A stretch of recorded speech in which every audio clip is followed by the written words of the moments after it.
Hello, everyone. Good afternoon. So, Ahmed, thanks for having me again in the MisinfoCon. It's great to be here. To be back, yes. First, I'm sorry, I'm Brazilian and my English is very bad. So if you don't understand what I'm saying, just please raise your hand. I'll repeat myself with a lot of pleasure. So the IFCN is actually working to fight the misinformation around the coronavirus, which is a big work. And if I look tired, it's because I'm not even sleeping, because we're working 24 hours a day in different time zones since the 24th of January. This is a little bit of the work we've been doing so far. And I wanted to start on January 24th. And this is how the collaboration among fact checkers started.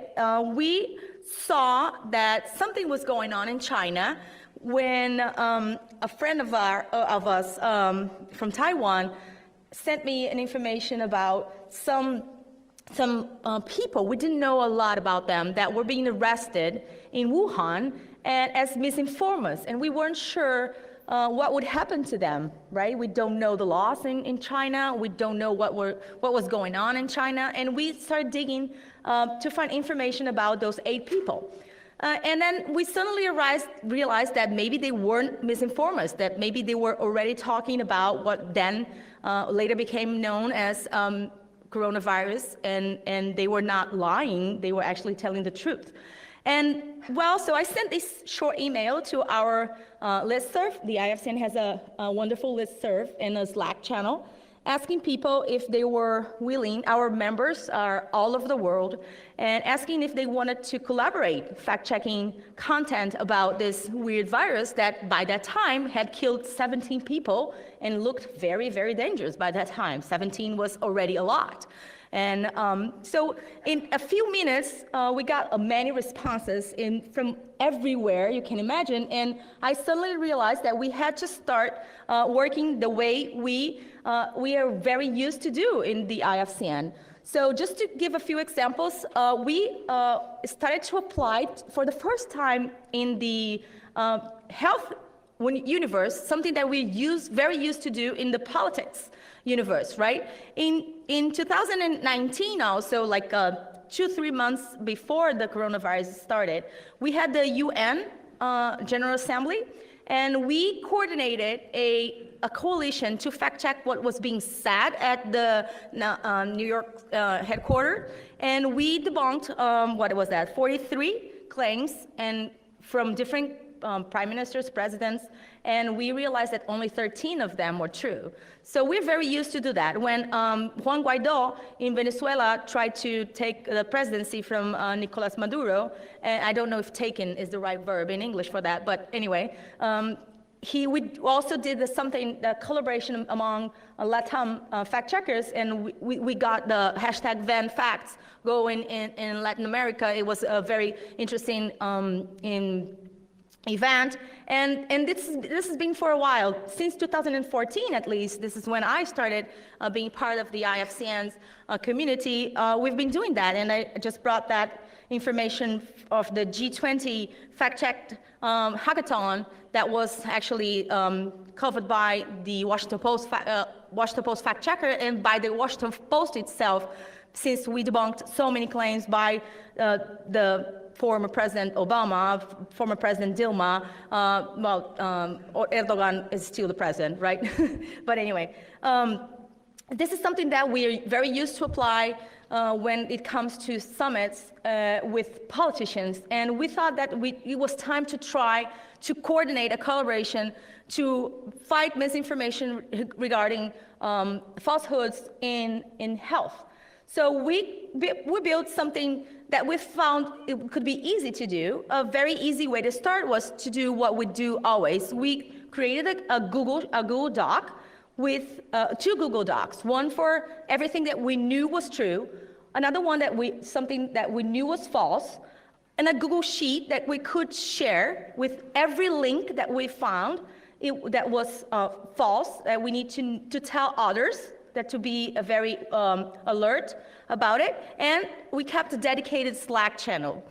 But then we the hours passed by, and we realized it was not going to be as easy as the cases in politics, because first, we were dealing with different languages for 24 hours a day, and it was not only just an event, it was going to last for a long time, and we needed to move fast every day, and it's been like that for almost a month now, and this is what we decided to do. We were not going to only produce fact checks, but also reports, because we're not dealing only with the unit of the falsehoods, but we also need to deal with the overall view of what's going on in this universe, right? So we have published so far 6 reports, but I'm now going to show you the first 5 of them, because the 6th was published like yesterday, and I didn't have time to update the presentation. I'm sorry for that. But just to give you an idea, the first report was published 4 days after the collaboration started, and we already had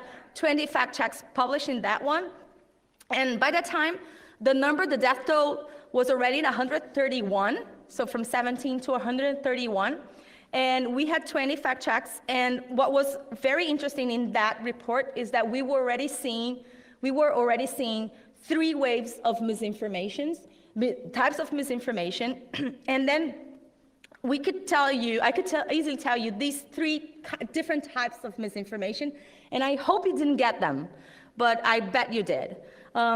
First, the old pattern, right? There was this crazy information going viral in the United States, in Canada, in Brazil, in India, in France, and Germany, at least, saying that there was this pattern related to another coronavirus, and we shouldn't believe it was a new virus, but that's totally false, as you can tell.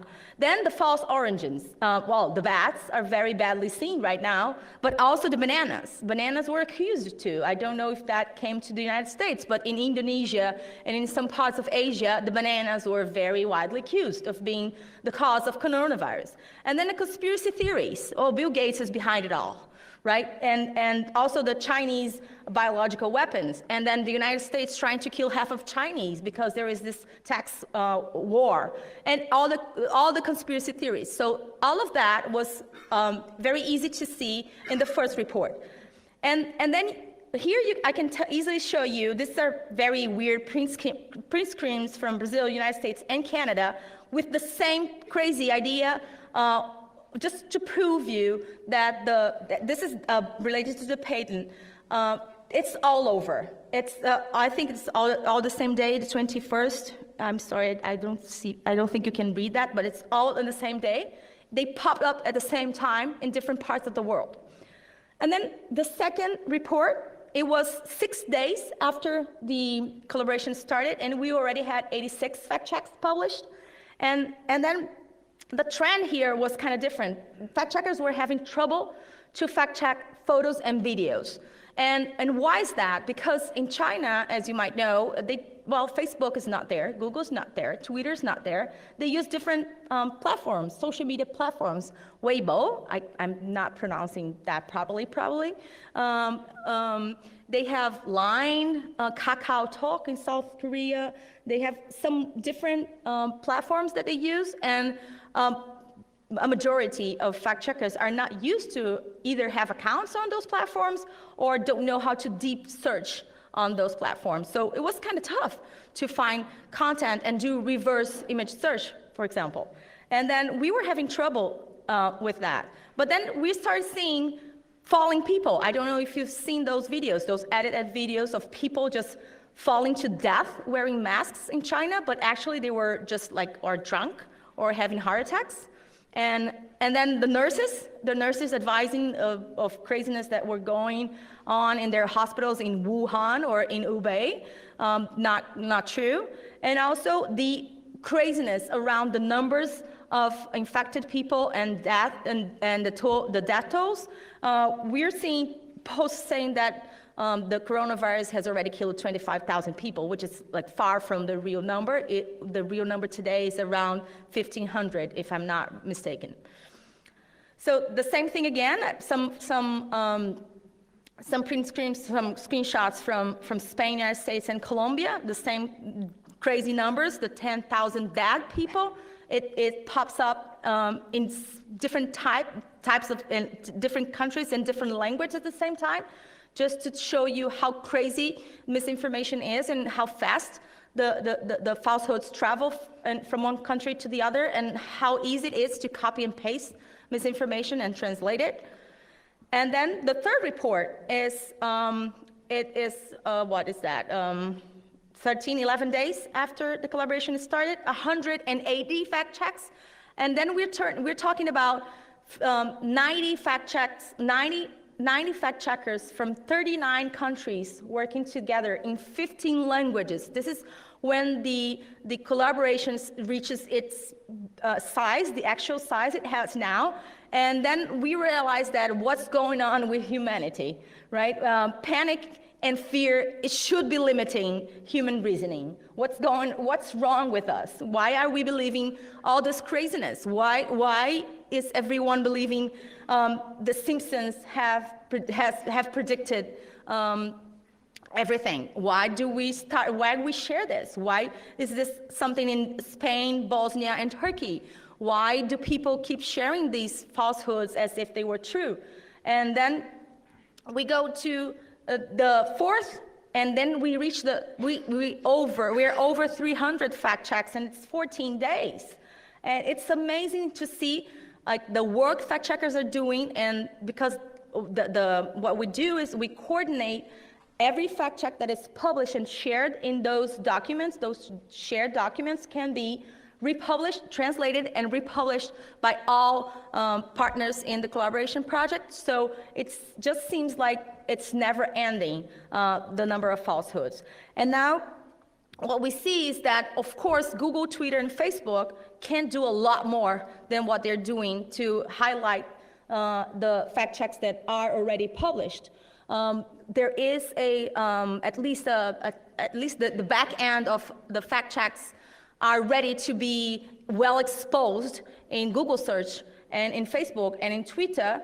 And it's not. If you Google now coronavirus, as somebody just said before, you're probably gonna get the CDC or some alerts, but you're not gonna get a fact check right away. And we as fact checkers wonder why. Why aren't people getting the facts right? And then this is a screenshot of what you get when you Google or you search for Instagram, and this is Twitter. They could do more, and the IFCN, from the IFCN's point of view, we have so many ideas, and we could help. We could discuss what to do. And then we reached the 21st day of the collaboration with 400 fact checks.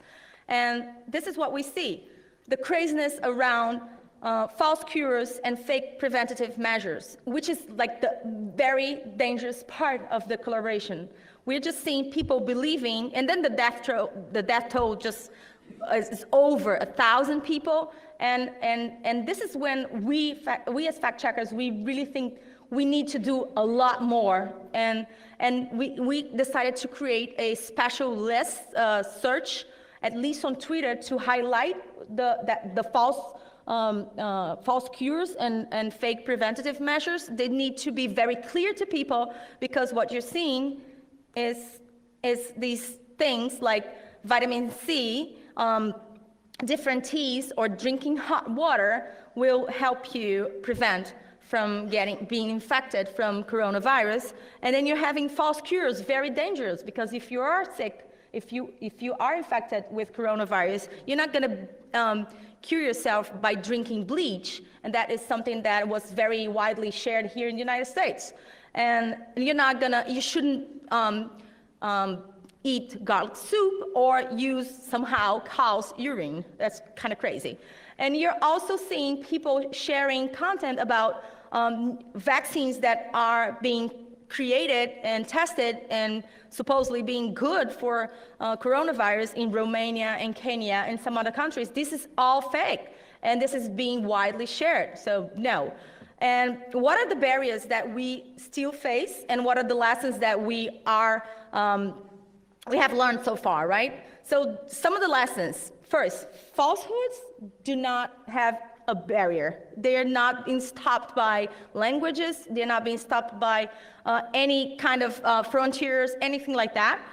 Well, the IFCN and the fact checkers can work together and are doing a very important job. The biggest proof that we have now is the fact that the misinformation is actually changing from one kind to the other, which means that the moment we attack false cures, they jump into videos. The moment we attack videos, they jump into something else. So this means that the changes we've been seeing, that what is trending in the falsehoods, is a symptom of the effect of the impact of the work that is being done by collaboration.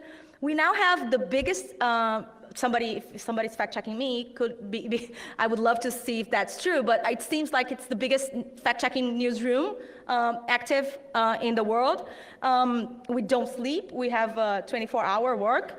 And I think this morning we passed 500 fact checks.